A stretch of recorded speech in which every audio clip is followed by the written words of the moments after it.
What's happening? This is Malik B. You're tuned in to Rolling Out.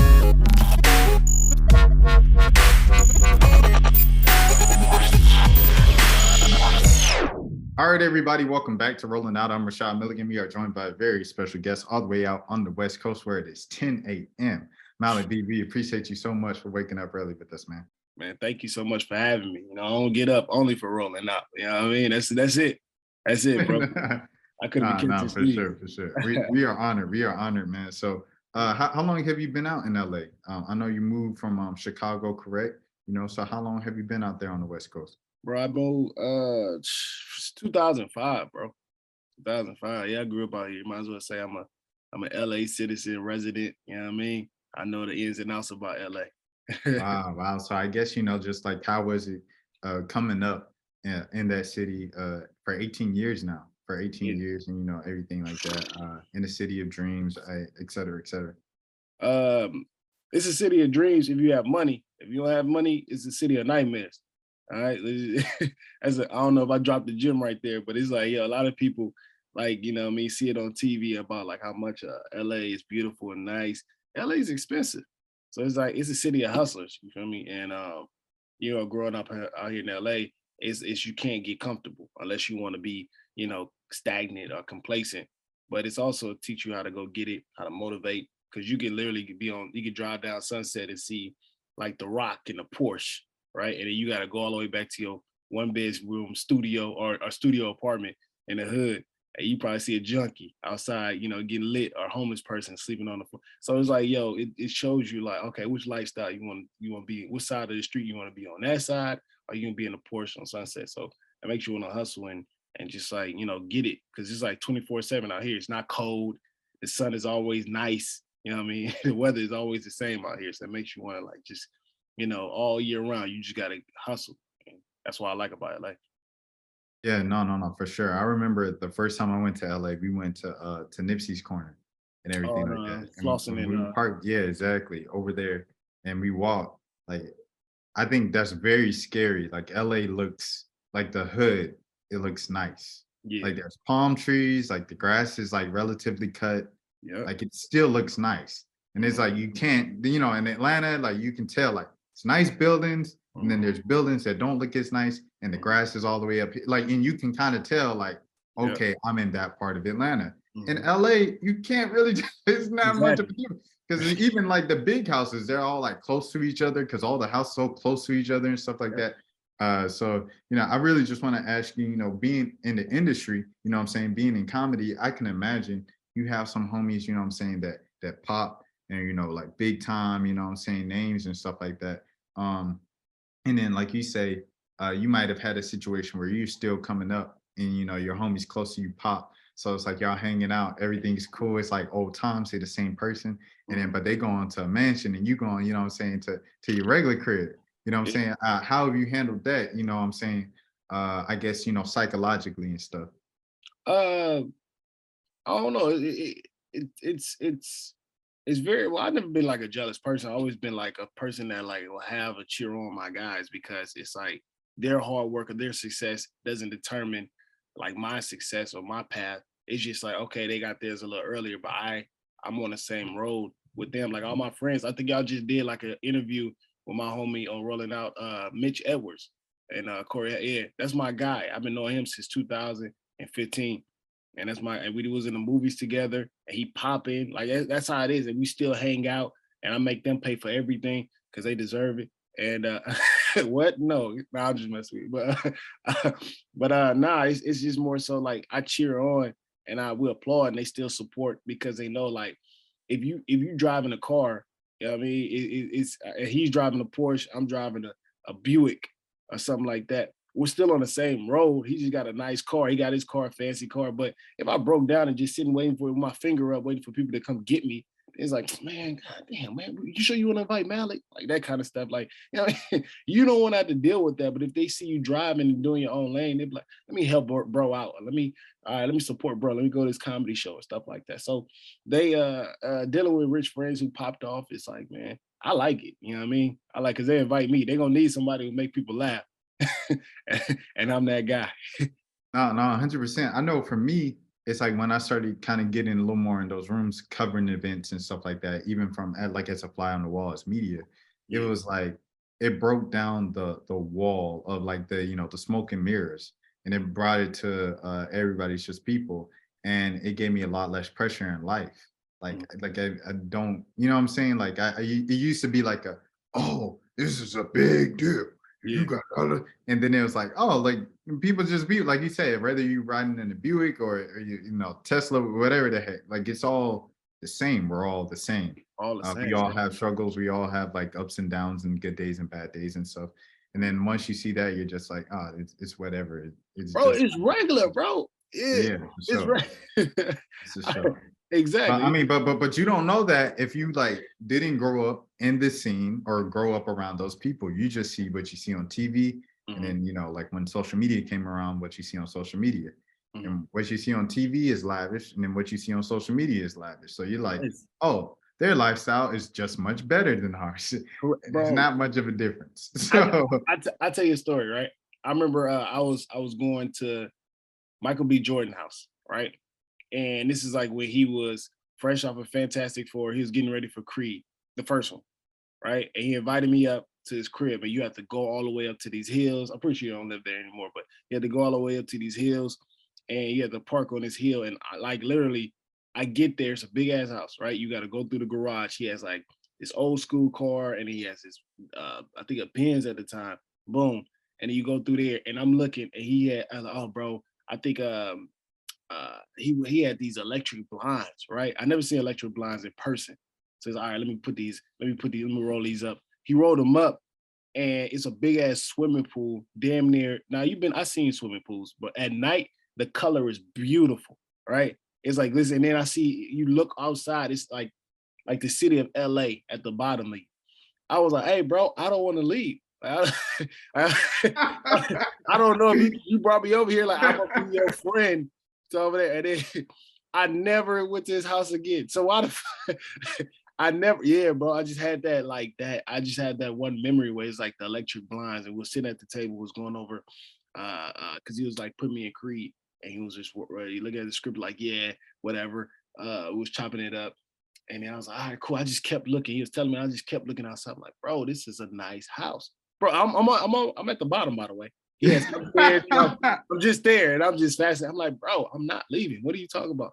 And I literally, it was just Hollywood. I think I stayed there for like 45 minutes. He said, all right, bro, let me know if you need anything. I was like, yeah, pillow or something. And I had to go all the way back to Hawthorne, all the way like an hour away. And I was like, man, this is insane. But that's one of them Hollywood situations where you're like, man, you can make some money. And when it's a dream when you make money out here in that, it's beautiful. So that's like put things in perspective about like how you gotta hustle and shit like that. I mean, but did you tell him like while you were there, like, yo, this is a dope place? Always, yeah, you compliment. He's like, oh, yeah, and you know they Hollywood. Oh man, nah, it's Yeah, not. yeah. He said, Yeah, oh yeah. yeah. Like, what do you mean, nah, man? You know, you could have been like. So yeah, I was like, bro, this is nice. But you can't. That's the thing about it. You can't keep complimenting because there's like, oh man, Yeah, yeah, yeah. they're You gonna gotta be like, oh yeah, you gotta keep it subtle. You know what I can't mean? bring that guy back. Exactly. You got to get like I say like three. You got three compliments. You walk in mid conversation, like, hey, bro, I don't mean to be rude, bro, but this is nice. I'm like, okay, this is all right, cool. And then when you leave, like, hey, bro, I thank you for inviting me. That's three. You do four, they be like, hey, bro, you annoying. You get three more. Did you like? Do you ever like chop it up with? I guess Michael B in general. Like, I mean specifically of like, man, like how you feeling? You know what I'm saying? Because like you say, like you see all that and you see the house and the house is nice and he's living nice. But like, did you ask him like, how you feeling? How does it feel to come from like where you came from? Middle class. Even though he was working as a child actor, he was still middle class back then. Yeah. So like now, like was it worth it? All the sacrifices? Do you still get sad? Like how you deal with that? I never really asked him that question because it was just me. It was more so me just trying to learn and understand the business of Hollywood. So every time I was around him, I wanted to understand the business. But I feel like he was very level headed with his mental because a lot of you gotta understand this game, man. This is the ups and flows in it. Is like it can be hard on your mental health. So it's always good to check in on your partners, your homies. Like I got friends like Deron Horton or Tosin Cole, who's just in a house party, or you know, Mitch or Christian Robinson, who's just on BMF, like those guys, or Trevor Jackson, who's on like Grownish, all my guys. And we just like make sure we just tighten it and we just check in on each other because we understand like this business is no off days because it can be another one of you coming up and just take your spot. So we just check in and just like see like, bro, when last time you know what I mean, did something for yourself? Because you get so caught up in work, you be like, man, I just got work or I gotta do this, I gotta do this promo and all that. Like, bro, go outside, go play golf or go play basketball, go work with yourself. So I just check in and understand like, yo, this mental health is very important. So when you ask about the journey, like the ups and downs and the flows, like coming from middle class and to being rich or whatever, just doing like seeing your dreams come true, I'm pretty sure that they love it. But at the same time, they like, man, I just want to take a breather and enjoy the moment. Because once you get up to the top, you're like, damn, this is it. This is all I work for. And you be looking like, man, it doesn't feel the same. But because you're not enjoying the journey, you know what I mean? You just basically trying to work. And I do that a couple of times. That's why we check in on each other. So checking in as a Black man, just asking about mental health is very important, you know, and I appreciate my tight group of homies.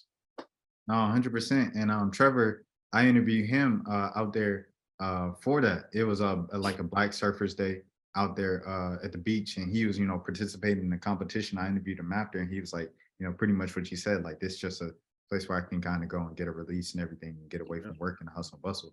I want to ask you, you know, for you now coming up the ranks and everything like that, and being kind of like someone who people are like, okay, yeah, he's got a big show out in LA, you know, he's starting to move up, blah, blah, blah. You know, like, how do you kind of deal with that mentally of, okay, the time's finally coming and you finally starting to come up?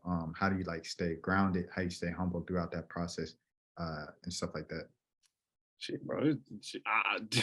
I'd be shocked when people still come up to me like, bro, I love your videos online, the skits, I love your. I just think it's all new to me. So I'm very appreciative. So even if you like you interviewing me, I'm like, damn, y'all want to talk to me. So it just, I just still like, you know what I mean? I don't believe it, but at the same time, I'm like, okay, this is all coming because your hard work is paying off. So remaining humble throughout the whole process is very easy because I understand that like I did it because I want to make people laugh. I want to make sure people like you be at work and I want you to enjoy my videos and then they enjoy it. So I already know that this was gonna come. So it's just like I'm very appreciative because I'm nothing without like people that like watch my videos on my fans and stuff like that. So when they come up to me, I'm very grateful. I'm very, very dope. And especially out here in LA. LA is tough when you get right. It's so many stars and so many celebrities, they used to it. So when they come up and stop you on the street, that shit means something to me a lot because you can see, like I said, The Rock, or you can see Kevin Hart or something like right down there. And then you're like, hey, bro, and people don't in LA really don't really speak to you like that. They just stare at you. You know what I mean? Like I'm like, oh yeah, they either trying to figure you like where I know this guy from. I'm at that stage where I know. So you that type of famous? Yeah, I'm not. Yeah, exactly. I'm not. I know Tyler James Williams. He said he has a thing where he's like, people just give him like 3 different looks, and they're like, if they give him a look like, then it's like they watch him grow up on Everybody Hates Chris. If they give him a look like, it's because he was a little seductive as a teacher from Abbott Elementary, and then Correct. You know what I'm saying? So like, you know, so you at that middle stage of right before the blow up. Yes. Where everybody knows you as Kevin Hart, and you know, you just Kevin Hart everywhere. Yeah. And it's like, is that the guy from Soul Plane? Thank you. So you that famous right now. You the Soul Plane guy, man. Is that the guy from Creed? Yeah, exactly. I seen him. Instagram. What's the dude? Yeah. I'm snapping. You just snap famous. You just snap famous. You just snap famous right now. Right there. Like, like, cause you gonna see me at the party. You gonna be snapping. You be like, oh man, I want to go up to him. They gonna try to figure it out. They gonna go on their phone. Where do I know, dude?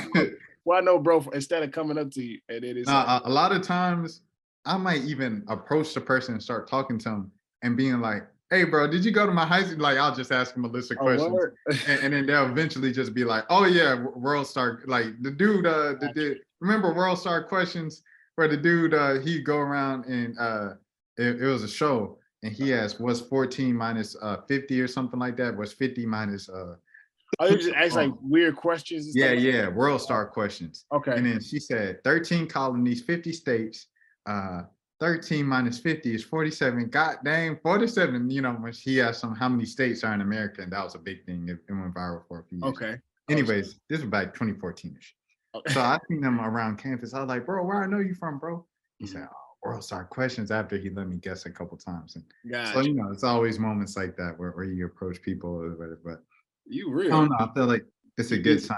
It's You a, right it's there. yeah, it's a good. You I'm right right there. there. I'm with this. Once I get off this snapping famous stage, it's Now, like I was about to say that. Hey, that's better than being at the bottom. that is true. That is true. I used to go to parties and they down there used to walk over 'em. So Yeah, now it's come like, on, yeah, man. is that now I Like, go outside. Like, how do you deal with the fakeness of LA? And is LA as fake as everybody says it is? bro, LA is not as fake. It's you know what it is, bro. It's people who moved from wherever they hell they was from, and then they plant here in LA, and then they become fake. Because real LA people, they so down to earth. They used to it. They grew up out here. You know what I mean? They're from here. But the people that's from like Ohio or Buckfoot, Minnesota, or something like that, they kind of like, this is all I know. I got to get it like Arsanabi or fake and stuff like that. Like I hate LA because they give that reputation of like bad. Because I have friends that literally family from LA, and it's so cool, so down to earth, so dope.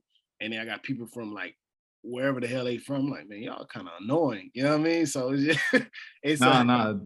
Tyler, the creator, said something very similar. It was like, he was like, I hate this LA's fake. I hate LA, blah, blah, blah. Because he was like, you know, if you want some good food, go to so and so local plot, yeah. local little taco truck. Go to Mhm. so and so. We got house parties. If you don't like the clubs, go to the house party. Do Thank you. this, do this. Like LA people know what good LA stuff is. You Yes. know, so the people not from it, they deter the rep of the Mhm. city and everything like that just because they're not from there. And like you say, they come in and feel like they have to whoop, whoop, whoop. Transplants. Yeah. Transplants. And then uh, let's call them what they are. Transplants. trash plants, trash plants. Transplants. There it is. We need that Transplants. for Atlanta, man. Trash plants for sure. Um, I want to ask you, who are some of your people, like your inspirations growing up in the comedy space? Oh man. Well, you know what? I used to watch it was back then when black families used to watch TV as when they eat dinner together. We used to watch Comic View.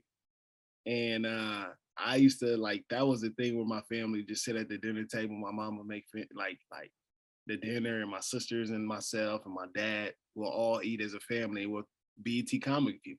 And I remember like just watching like Tony Roberts, Arnaz J, Steve Harvey, Bruce. I mean Tyler Craig, like you know all these like killers.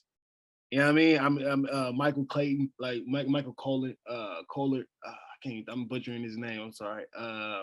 J. Anthony Brown, like all these guys. I was like, damn, this is funny. But I never knew.